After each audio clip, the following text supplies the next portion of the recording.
Are live, and I am so happy to be here. I can't wait until people start streaming in to be able to hear this conversation today. Very excited to be here with Holly Ganz, who is Chief Science Officer for AnimalBiome, and we are going to tell you guys about a really cool partnership, and then we are going to just kind of discuss why that partnership makes sense and how we can kind of use some data to get some some proof, some empirical evidence there that fresh foods are actually doing what we say we are. Because here's the thing, um, you are your dog's own best advocate. So if you do something to your dog and you make a change in their health and you see the change yourself, you don't need a study to prove that necessarily. You're going to keep doing that thing.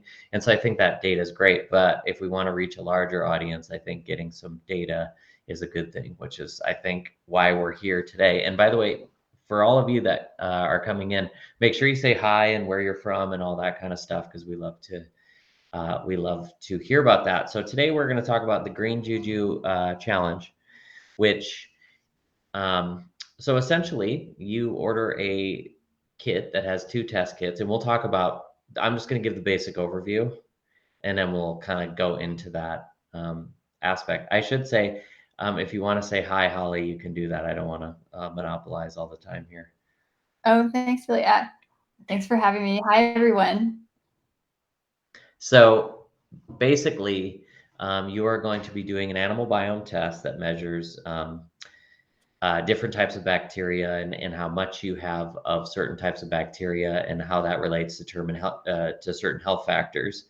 And then you are going to feed just greens, either freeze dried or the frozen product, for 1 month. And then you're going to test again, and we're going to see the effect that has on the microbiome. So as we go into why this is relevant, can you talk a little bit about the data you've been seeing sort of in dogs or raw fed dogs generally and how that relates to the microbiome generally? Definitely. So I'm a microbiologist, and I'm really into the gut microbiome, which is a community of bacteria and other little microorganisms that play important roles in health, and ranging from digestion to they even make um, neurotransmitters like serotonin. They can make vitamins. Anyway, they're just really important in health, but we can't really see them, right?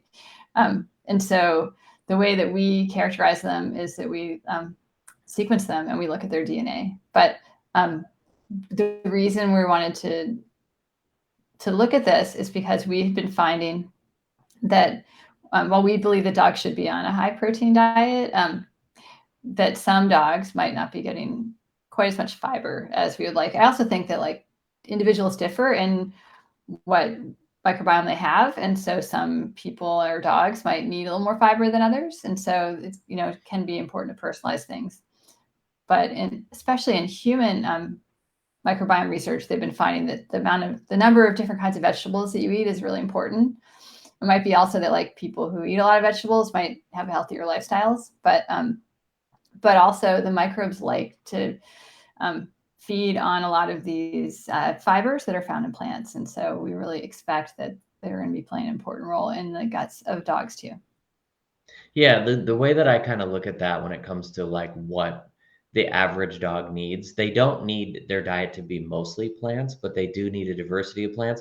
And that small amount of plants, whatever the range you find that's right for your dog, I think, um, is going to be, right for them specifically. And I think as long as we're using plants for what they're good at versus what they're not very good at, so you want animal products for protein and fat, and other sort of fat soluble nutrients. And then you want plants for the fiber content, for the antioxidants, for the vitamins, for the minerals, those vitamin precursors, things like that. So the way I always kind of look at that is just because you're making up a majority of the diet in animal products doesn't mean plants aren't equally as important in a smaller way. It's not always the makeup um, that's necessarily doing that. So, what would you say? You mentioned that uh, uh, certain dogs might not be getting enough fiber in order to, and you guys make that as a recommendation, right? In your in some of your tests. Can you talk about like why is it that you think they're not getting enough fiber in their diets, like going over the testing part? Yeah, I mean, we often too, like a lot of people who do microbiome testing are trying to solve a problem. Like their dog might be having soft stool or they might have some itchy skin. And so they're looking for like, what else can we do? But then there are people who just want their dogs to, they want to give the best to them. So, but what we have found is that some dogs, and it seems to be like maybe it's people maybe making their own diets, or maybe it's some commercial raw diets. But I think it depends on the philosophy behind how that food is formulated, right? I think some put less fiber in than others. And there's a group of bacteria that we find is important in breaking down protein, and it's fusobacteria. And I consider it like the Goldilocks group, because if it's absent, actually it's correlated with like IBD in dogs. But if it's too abundant, then it can cause diarrhea. So, and you can knock it down by just adding a little bit of fiber, which will increase the diversity or the different kinds of bacteria in the gut, which is a good thing. And it can keep some of these protein digesters a little bit in check. Yeah, and I don't think people think about that necessarily, that these bacteria actually have jobs, and those jobs range so widely in terms of some of the things you were talking about with like, mood and or immunity and or digesting proteins or producing vitamins. It's all sort of endlessly fascinating to me on that side of things. Um, so so one of the things that I think is really interesting since I started, since we had our chat a couple weeks ago, and that's just really been on the tip of my mind, is I have always been on the side of probiotic bacteria, especially through foods and fermented foods and things like that. And these like, these bacteria that only stay for a short period of time. They have a vital role to play in terms of, some of the things that they can do for the body. But yeast, tend to last, correct me if I'm wrong, but a little bit longer in the system versus, some of these probiotic bacteria. So that's kind of where I'm coming from. But what you're talking about is these bacteria that kind of are in the gut, set up in the gut and stay there, correct? That's right. So yeah, we're really feeding our cells and our gut bacteria. Same for the dogs. Yeah. And And so I think oh, sorry. yeah, I was directly answering. Yeah, they live in the gut. They're not just passing through. Yeah, and I think that this is like beyond, when we set up a challenge like this, and how it kind of relates to some of our other products as well, as, we have some soil-based, wild fermented products, and you're getting those natural microbes that are the ones who are passing through but have their role to play. And I do think that even, beyond the Green Juju challenge, you can take Just Greens or Bailey's blend or the Golden blend, and that can really be the bridge for feeding both of those things, right? In terms of in the gut, and having those things have a food source. And so I think that that can be kind of a really powerful thing. And do you have any take on, say, using Just Greens, which is an assortment of a bunch of different kinds of plants, versus just a fiber supplement? Yeah, I mean, I think I tend to like things that are less processed, right? So I prefer to have like the real plant, as opposed to like it's great that you can right, we can get like purified inulin, and that can be really useful as a tool to add like a little bit to food, and it can really show an effect. But um, the research that we're seeing on the human side is like the more different kinds of plants, right? The more diversity you can add to the diet, the better response we see in the gut microbiome. And we think that, our modern lifestyles where everything is sort of coming from industrialized food processes, and we have all this like antibiotics and medicine, like we've just narrowed down the diversity of the gut, and that may make our bodies and our pets' bodies less resilient to, say they get a parasitic infection like Giardia and they don't have as much diversity in there. It may be harder for them to recover from the treatment for that than they would if they, I mean, if they were living like on a farm. Yeah. Yeah, that's true. I love, by the way, talking to scientists because they always use the word may as opposed to they will do this or they won't do this. And I totally understand that because most of the time that's the best we can do in terms of, how to interpret those results, um, in terms of that. So again, I want to mention, I think we do have several products that will be good in terms of how you got when people do the test and how they can increase fiber and that kind of thing, and that aspect of it. But I just want to reiterate to people, the challenge itself is, so you are doing one of the, and this will be a good jump off into, I want to learn, let's go over the test part of it. But so you're doing one test to measure the microbiome. You're feeding Green Juju, just greens, for 1 month, and then you're doing another test. And by the way, for retailers, who are watching this product, you can order those test kits. And this is a great way to show your customers that you're physically making their dog healthier. So you can actually come in with either exactly what you're talking about, either the dog that they just want to do the best thing, even though they're in good health, or they're having some kind of chronic issue. And you can actually show them in both of those occasions, hey, look, we actually, help to do that. So can you just run through real quick what that test looks like what the person will have to do if they do the challenge?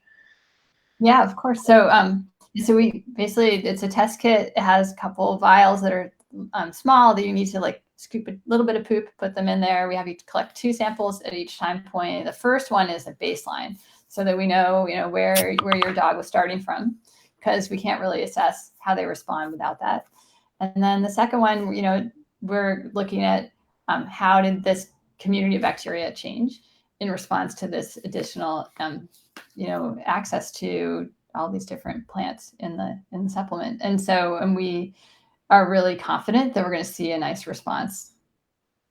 Yeah, exactly right. And what was I gonna say? This happens to me. I lose my train of thought like at least 3 times usually on these lives. This is only once, so I'm kind of proud of myself, in terms of that. And so, oh, I was going to mention too, this is also can be like altruistic at one point as well, in terms of like, um, you know, this data is very good for knowing that your pet is becoming healthier, but it's also good for the whole.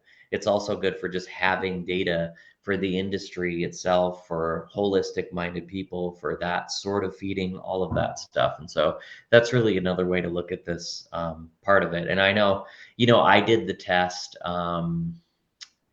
not too, it was actually kind of funny because I did the test, and it turned out my dog's microbiome was balanced and there was no nutritional recommendations, but I still did the fecal transplant, because that's funny. Someone just said it's called Billy Mentia when that happens. That's hilarious. I would agree with you. I just did the fecal transplant because I think it's cool, and because it's kind of like, uh, just a new, I do a lot of things when it comes to fermented foods and all that kind of stuff. And I was thinking like, oh, this is just another great exposure set for different types of like bacteria. And after the infamous cheese scenario, I know that those fecal transplant pills, um, they have so much viable bacteria that I was actually thinking for myself, like, oh, I might just randomly do this, like whenever I feel like it. Like a couple months from now, I might just be like, oh, I'm going to order these and try this out again. So um, I think it's cool because there's a lot of different ways you can kind of, use those things. Have you ever had someone do anything like that before? I've never had anybody do your cheese experiment before. For those of you that are watching that aren't in there, I cultured the fecal transplant pills into raw goat's milk and it made the grossest cheese on the planet. But it did, it added another layer of proof to the fact that your fecal transplant pills are ripe with good bacteria. Because uh, I've never fermented dairy and seen it turn into hard cheese in 7 hours. That was one of the craziest things I've seen for someone who's a huge nerd. Although my wife was not very happy about what was transpiring in the kitchen. However, do you have people who kind of like just go through one like once a year, or does that not Oh, typically? great.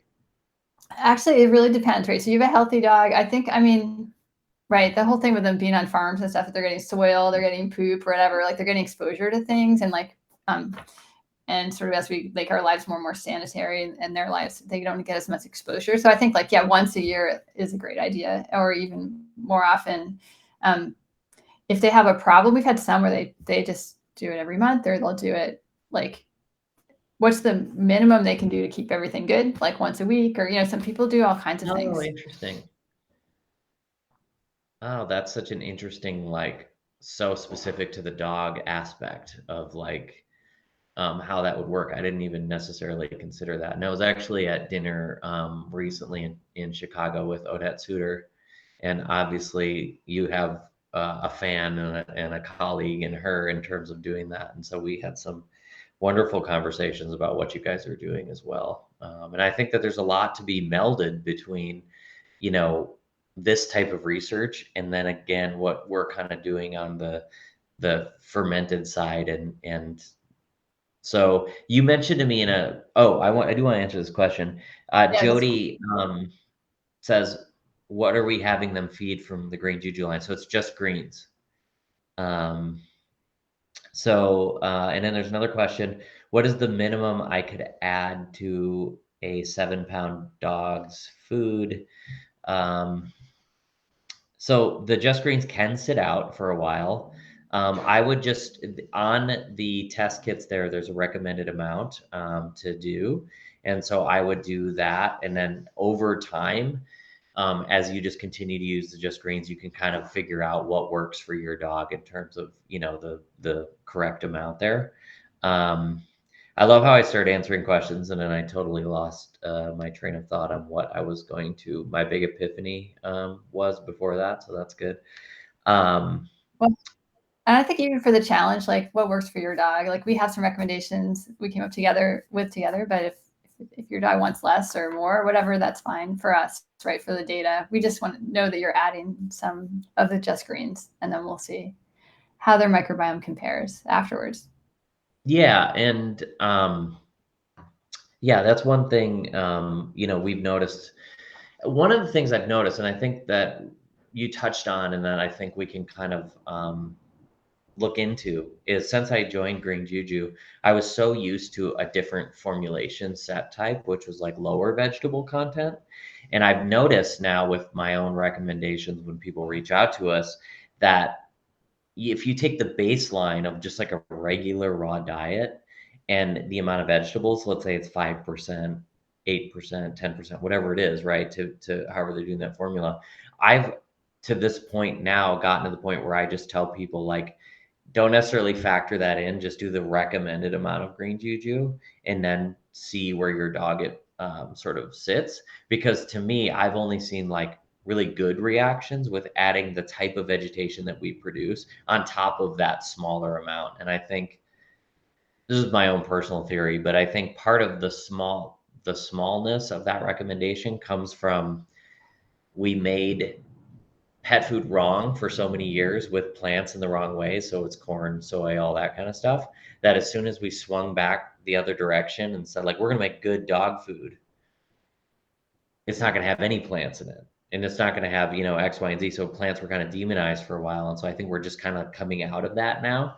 And I know that, I love putting a giant scoop onto my dog's food and even more than I probably normally would based on some of, after, chatting with you, after looking at his test results and that kind of stuff.